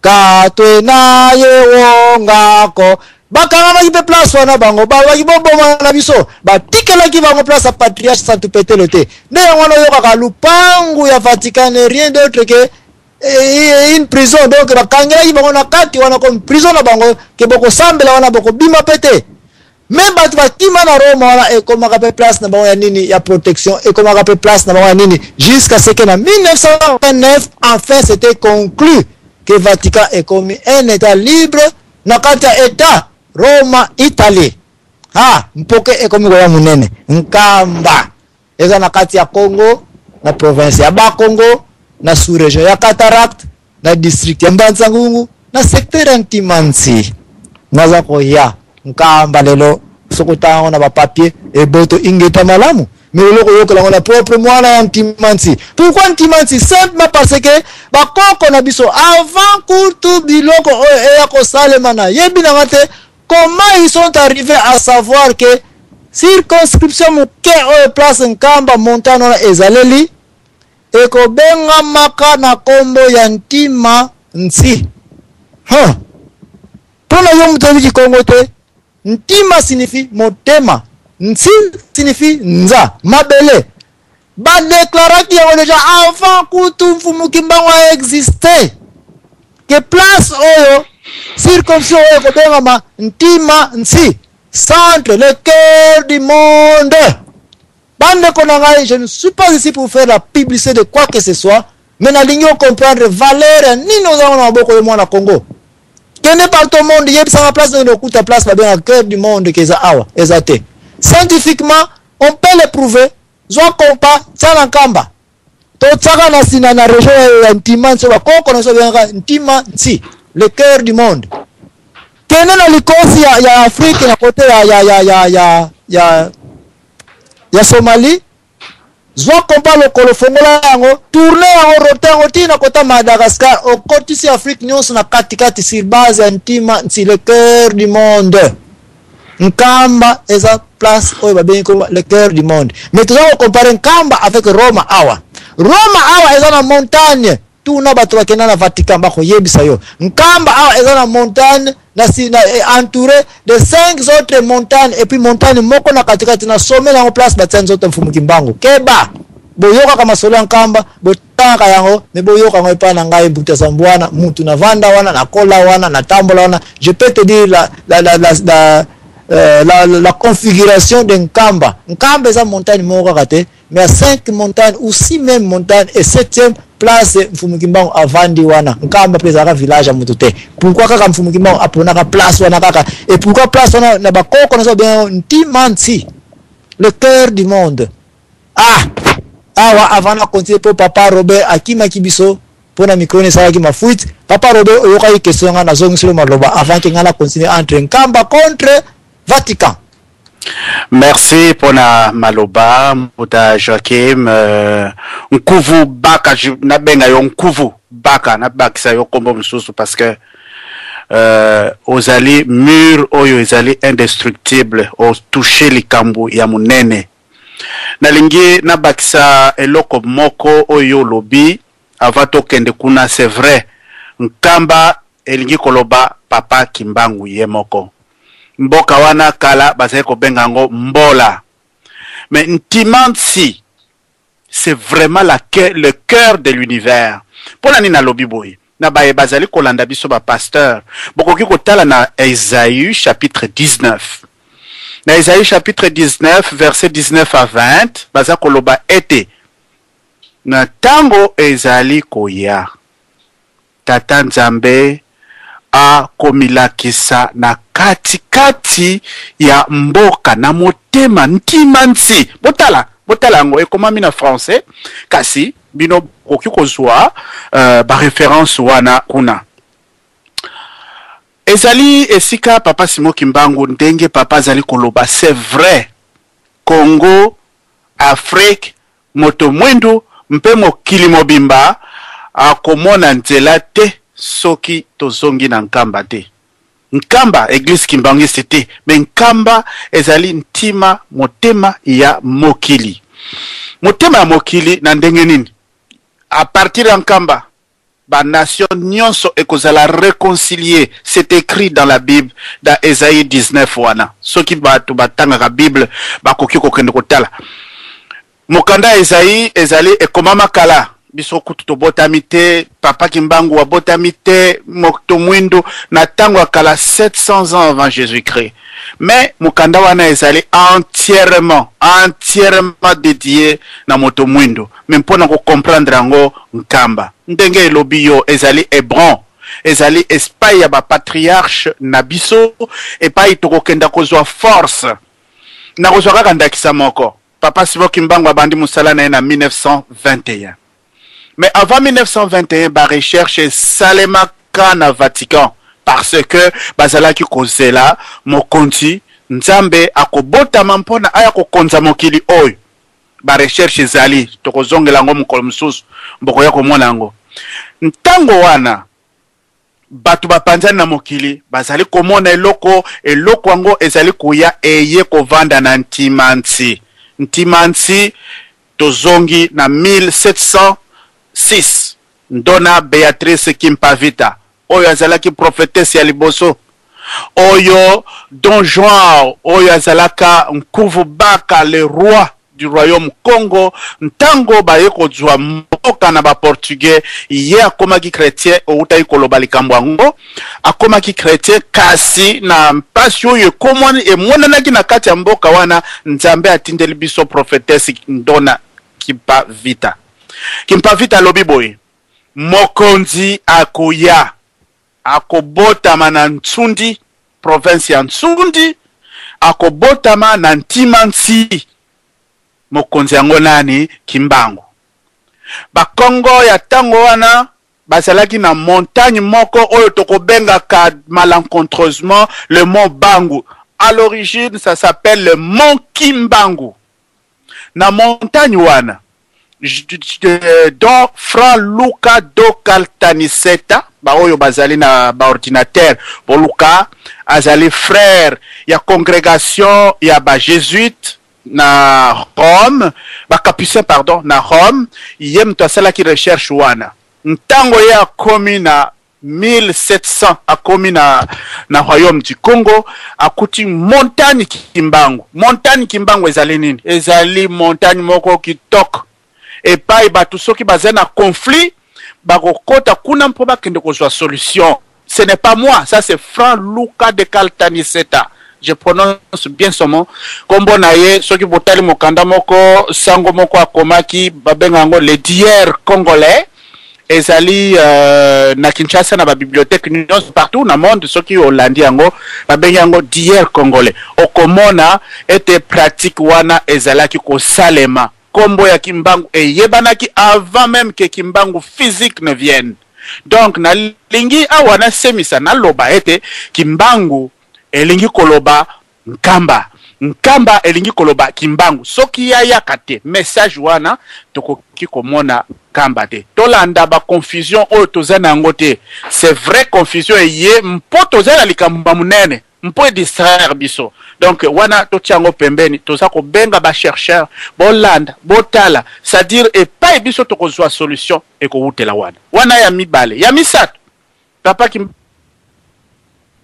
bandi musala na 1921 bakangi ba memie na Kinshasa ba bwaki ene bale ba bimisie ba na train ba kena ye ba kotie na masua ba keiti azingi Congo mobimba ntango asali 30 ans na ye akufi alobaki baya kozwa nzoto na ye bazongisa na Nkamba le 25 mars 1960 bakei kozwa nzoto na papa Diangenda bazwi nzoto na papa Kisolokele na papa Dialungana bazwi nzoto ya papa na bango baye kozongisa na Nkamba. Ce qui veut dire mboka wana tomata tokita bakokabola yango te, mais mboka wana soki biso pe tosu conscience te bakoya ko coloniser biso likolo ya mboka wana ko recoloniser biso. Donc il faut tous se reconcentrer maloba nyonso oyo bateya na kati na Bible. Conclusion nango ekozala na Nkamba. Conclusion nango ekozala parce que na Esaïe oyo na uti ko pesa bino ezali mokanda bapaya na pesi bino yango balobi boye que Nzambe na mokili Nzambe oyo asali mokili akoya kokonza mokili. Il va diriger le monde à partir ya mboka wana. Mboka wapi? Nkamba. À partir ya Nkamba ya Ntimansi Nzambe ako bénir Israël son peuple, ba Syrien batonaye pambate balabala moko kolongwa à partir ya Afrique centrale, à partir ya Ntimansi ekokenda ti na Israël. C'est écrit. Botalango bomona yango. Donc liloba oyo lobi ekozala na limite ya émission mon côté. Donc opousa yango na mituda na elobeli na makambo nyonso. Donc mpoete tomona penza mfumu Kimbangu oyo biso tozali kolanda tolanda philosophie na ye mpoto tambola parce que soki tozana philosophie na yete tozali à l'écart eloko moko tokosala mezate parce que plan oyo bato oyo bazali kosalela na mokili oyo balingi bakabola mboka wana bakabola yango en miette morceau. Allez bako bandande ko dominer biso bako contrôler ba intellectuel bako boma kabango bako sala. Donc ezali plan moko déjà depuis longtemps, mais chance na biso révélation ezali likambo papa Kimbangu alobaki ezali. Donc et pas ozali koloba ozali ko boakate même baye bazali na politique baye bazali ko linga ko kota na politique baye bazali kuna soki to reconnaître likambo wana te to banda ko beta marche arrière tous les jours. Donc wana ezali contribution ezali ko pesa to ko zongela question par question soki ba question ezali wana nde to koki ko balusa ko lakisa penza bozindo ya likambo oyo zali koloba.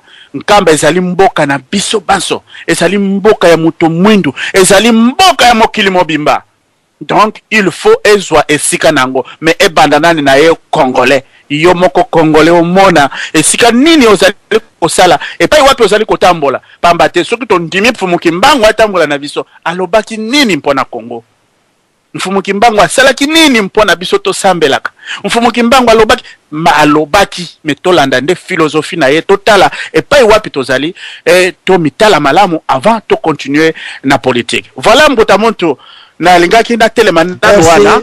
Merci telemana wana telemana na moni pe bande ko bele ba ko television na ko pesa ba singa ngala ko ba sumingi te sauf que na place ya Vatican la telemana ki avant na pesa ndeko dompe invita kanga muta ko television awa na lingana lobake pouvoir religieux ezozanga biso na Congo depuis l'existence du Congo tozoko ko profiter na ngote et pourtant za philosophie moko il faut la coller mutu sans esprit de Dieu, mutu sans qui peuvent exister parce que tout existera physiquement, non spirituellement. Spirituellement, nous avons un problème.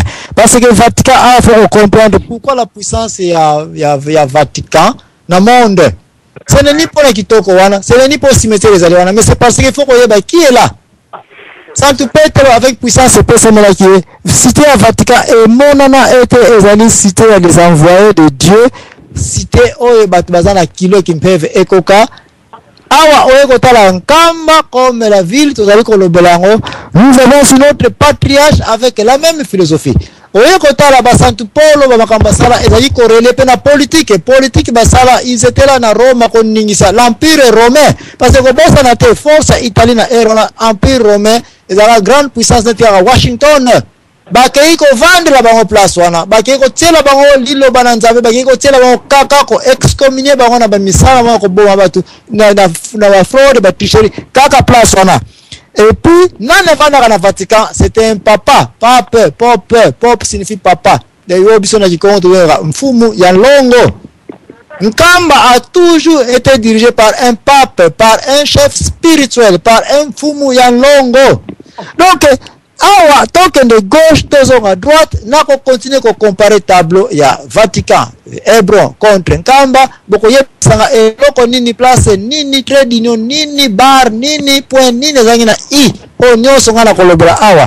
Alors, eloko moko zali ko zanga na biso na Nkamba, on a ko invité yo mwana Congo tango zali ko joindre force ya Nkamba. Ne faut pas regarder les Kimbangistes, on a avec les Kimbangistes. Je vous invite à voir d'abord Nkamba, ton patriarche Mfumu Kimbangu. Roma est renforcé dans la recherche scientifique. Roma est renforcé dans la université. Roma est renforcé dans la politique, le traité de Rome. La puissance à Rome. On va dans le monde, on s'en va dans Rome, tout ceci.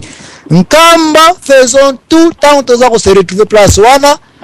Nous une force scientifique, une force politique, une force ya nyonso tokoyi koloba. Na personne maloba et pas ndeko papa. Aza na téléphone à 49 et puis na kozonga na mbuta donc pe invita kanga et puis na banza papa DCP aza na maloba koloba apart bande ko bele ba ko téléphone ngala koloba sute to wala na bande ko téléphone bande ko boza la mambo ke patient ndeko na 49 102 na suka na peso maloba vana ke na ndeko ya téléphone na 33 ndeko téléphone na 49 na peso maloba.